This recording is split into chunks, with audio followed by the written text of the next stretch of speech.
మిత్రులందరికీ స్వాతంత్ర దినోత్సవ శుభాకాంక్షలు. మన దేశ చరిత్రలో ఆగస్టు 15 అనేది ఒక అద్భుతమైన మరియు గౌరవప్రదమైన రోజు. ఈరోజు మన భారతదేశం శతాబ్దాల బానిసత్వం నుండి బయటపడింది. అనేక మంది స్వాతంత్ర సమరయోధుల త్యాగం, పోరాటం మరియు ధైర్యం వల్లే ఈరోజు మన స్వేచ్ఛగా శ్వాసిస్తున్నాం. మహాత్మా గాంధీ గారి అహింసా మార్గం, నేతాజీ సుభాష్ చంద్రబోస్ గారి విరోచిత పోరాటం, భగత్ సింగ్, చంద్రశేఖర్ ఆజాద్, అల్లూరి సీతారామరాజు, ఉయ్యాలవాడ నరసింహారెడ్డి లాంటి మహామహానుభావులు త్యాగం వలనే ఈ స్వేచ్ఛ మనకు లభించింది.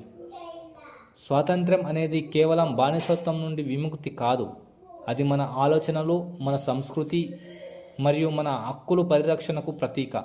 మనం ఈ స్వేచ్ఛను కాపాడుకోవడం, దేశాన్ని అభివృద్ధి పథంలో నడిపించడం మనందరి బాధ్యత.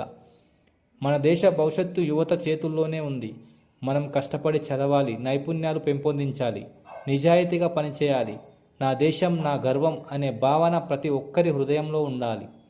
ఈరోజు మనం జాతీయ పతాకాన్ని ఎగరవేసి జాతీయ గీతం ఆలపించేటప్పుడు ఆ పథకం కోసం తమ ప్రాణాలు అర్పించిన వీరుల త్యాగాన్ని గుర్తు చేసుకుందాం.